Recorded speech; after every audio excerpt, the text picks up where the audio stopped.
Long before modern trade networks connected the world, there existed a series of secretive and ancient trade routes that connected the East and the West. One of the most fascinating was the Incense Trade Route, a network that spanned thousands of miles, carrying one of the most coveted commodities of the ancient world, incense. Picture this: vast, endless deserts, bustling markets, and exotic scents filling the air. This was the world of the Incense Trade Route, stretching from the Arabian Peninsula to the Mediterranean and beyond. For centuries, myrrh, frankincense, and other aromatic resins were traded like gold, sought after for religious rituals, medicinal purposes, and even the luxurious scents of royal courts. The origins of this trade route can be traced back to the early centuries of the first millennium BCE. The Arabian Peninsula became the central hub for the gathering and trade of incense. The key players in this story were the nomadic tribes of the Arabian deserts, like the Nabateans, who transported incense along the route. From the heart of Arabia, caravans loaded with these precious goods would travel north through the deserts, passing through cities like Petra, a thriving oasis in what is now modern-day Jordan. Petra was not just a city, it was the beating heart of the incense route. Petra was the crucial midpoint where merchants gathered to sell their goods, and it became a melting pot of cultures, where Arabs, Egyptians, Greeks, and Romans would all converge.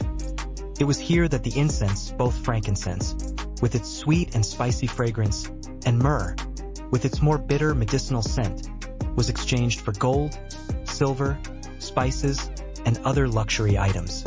Another key city along the route was Palmyra, located in modern-day Syria.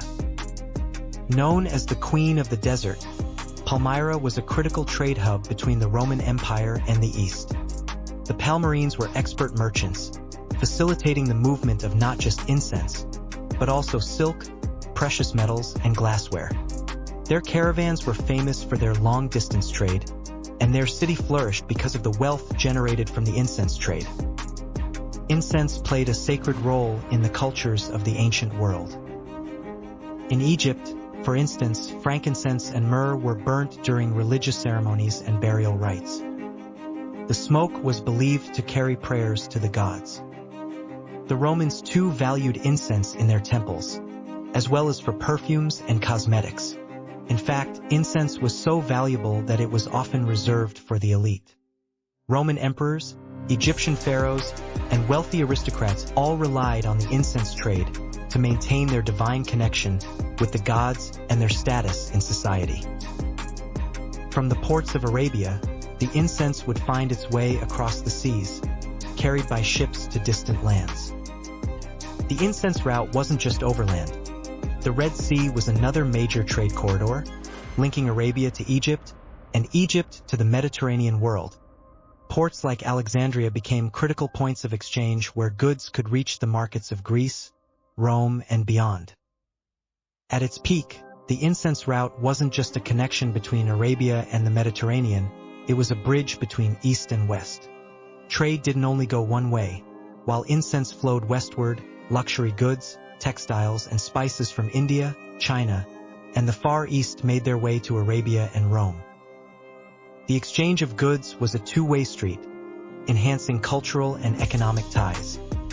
Though the incense route is often seen as part of the broader network of ancient trade routes, such as the Silk Road, it had its own unique importance. Unlike the Silk Road, which was primarily focused on luxury goods like silk, the incense route was centered around this one highly sought-after product.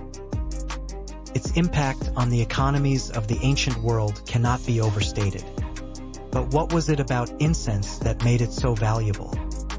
Myrrh and frankincense come from the resin of trees that thrive in harsh, arid climates, making them difficult to obtain.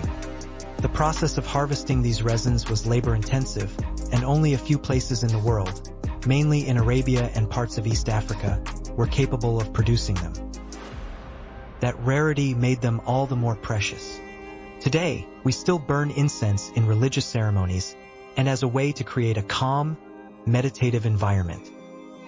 But back in ancient times, the ritual use of incense was seen as an offering to the divine, a medium for communication between the human and the spiritual realms. The decline of the incense trade route came with the rise of new maritime routes, the spread of Islam, and changing political climates. By the 7th century CE, the once thriving trade had diminished, and the once secret paths that connected Arabia to the Mediterranean were largely abandoned.